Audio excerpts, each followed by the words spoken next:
Good afternoon, ladies and gentlemen. My name is Brendan Horan, and we're going to use the next 10 minutes to talk about advances in milk production systems as we move towards a post-quota environment. In terms of the starting point for that, I think farmers should consider the value proposition of a dairy farm. What is it about dairy farming that delivers higher profitability, that allows farmers to achieve high profitability?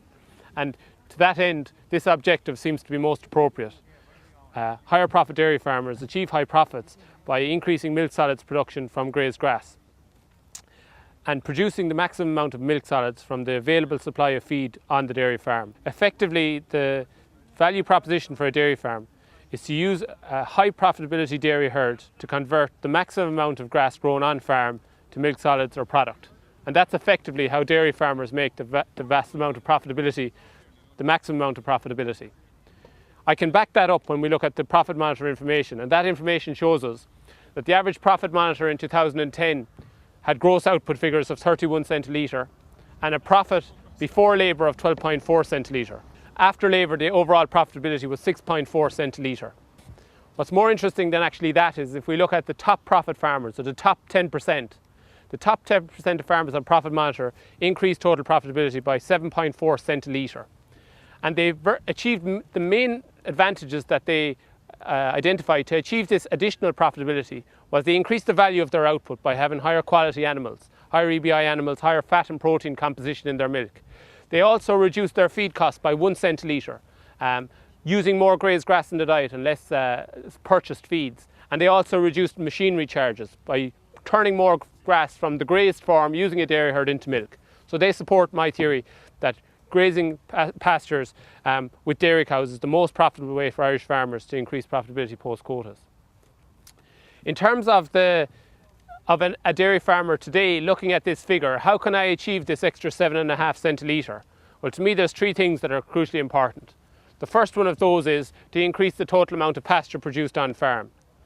Any farm, regardless of geographic location, should be capable of between 12 and 15 tonnes, 16 tonnes of dry matter production per annum.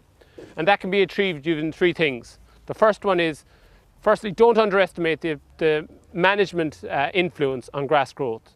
By far and away, the biggest factor influencing the growth of pasture on a dairy farm is the management capability of the operator.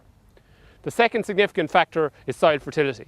And if we look at the soil fertility of samples coming through Johnstown Soil Lab at the moment and look at that as a reflection of the soil fertility of dairy farms, well, in fact, 60% of the soil samples going through Johnstown Lab are below pH 6. And approximately 40% are in fact below pH 5.5.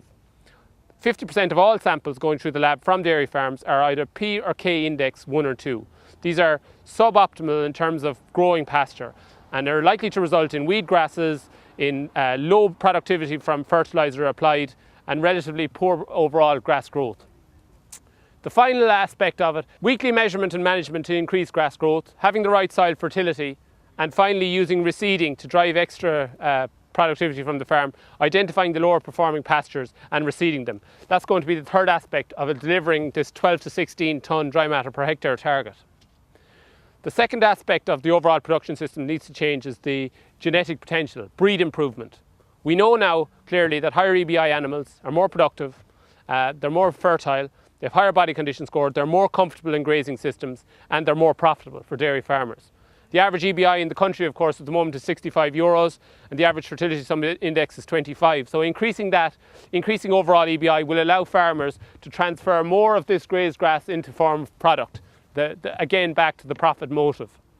I would also add that if we consider our objectives to expand our dairy herds, but also to feed animals well at grazing, moving to a slightly smaller size cow has potential to allow increased productivity on a dairy farm. We know that for any given level of EBI, a smaller size animal will eat more per kilo of body weight and therefore will be better fed and will achieve higher productivity, reproductive performance and so on within our grazing systems. I believe that Irish farmers should target a live weight of somewhere around 500 kilos live weight in terms of the size of the cow in order to maximise the productivity at higher stocking rates. The third and final aspect of our overall production systems that needs to be decided upon for an expanding dairy situation is the stocking rate and the calving date. Firstly, how many cows are we prepared to carry on our farms? What is the stocking rate per hectare? And secondly, and only secondly, what's the appropriate calving date in order to calve these cows? Today is an ideal day to be in Moore Park looking at stocking rate. We know that as we increase stocking rate, we will utilise more grass on farm. The reason we'll do that obviously is more animals on farm, more mouths, they'll eat more grass and they'll turn more of that into product. So obviously increasing stocking rate has benefits in terms of grass utilisation. However, as you increase stocking rate, you will also tend to find that performance per cow will tend to decline. That's because there's greater competition, scarcity of feed and so on. What we're really looking for is a stocking rate to optimise the system where animal performance is not dramatically reduced, so only a 10% reduction in per cow performance, but a high enough stocking rate that will allow high levels of utilisation. So a medium stocking rate seems most appropriate for our grazing systems. That medium stocking rate should be linked to the growth potential of the farm. So if the farm is growing 10 tonnes of dry matter per hectare, 2 cows seems the right stocking rate. And if we get close to the Teagasc targets of 16 tonnes of dry matter per hectare, 3 cows per hectare can be carried on the farm while maintaining low costs and achieving highly profitable milk production. So with that stocking rate identified, then we need to decide what the best calving date is. And the experience of dairy farmers who increase stocking rate is obviously that they're tighter on feed, particularly in springtime. So current experiments in Moore Park are looking at what the right calving date is in order to achieve, to utilise the benefits of a higher stocking rate. This graph emphasises what happens when you change stocking rate. The black line shows you the herd demand for each day during springtime and how it increases at a stocking rate of 2.5 cows per hectare. The green line in the background obviously shows you the growth rate on the farm and how that increases during springtime. You can see at a cow per hectare, or 2.5 cows per hectare, there's a close alignment between what's demanded by the herd and what's actually grown on the farm. So now farmers want to increase stocking rate, so they want to drive up the number of cows per hectare. Well, the red line actually shows what a stocking rate of 3.3 cows per hectare delivers in terms of demand. So you can see now at a very high stocking rate, demand goes way up. So there's a gap between what's grown on the farm and what's actually demanded by the herd of animals. And this gap will have to be filled by feed, or else the animals will be underfed within the grazing system.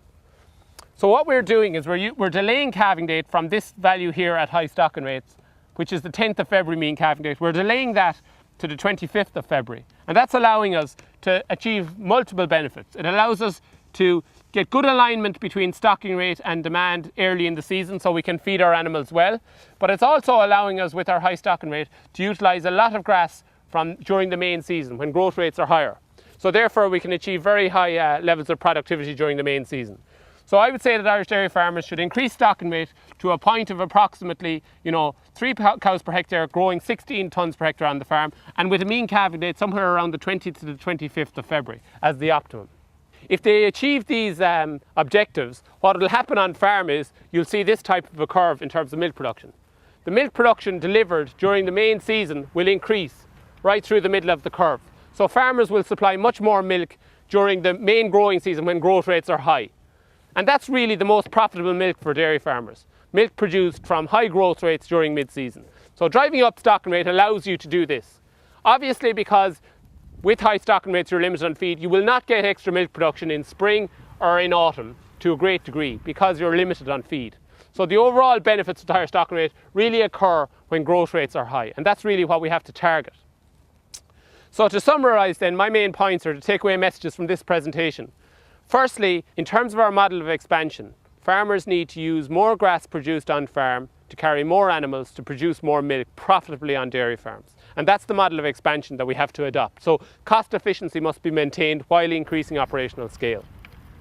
Secondly, pasture production is likely to limit the expansion capability of our dairy farmers. So our focus needs to move to increasing the productivity of our farms in terms of grass growth. And all of the management strategies need to be about growing more grass on farm. And finally then, the third aspect, as we inevitably move for higher stocking rates with expansion, we need to increase grass production. We need a smaller and higher EBI animal to convert that grass efficiently to product and profitability, and an appropriate calving date in order to get relatively high animal performance in early lactation.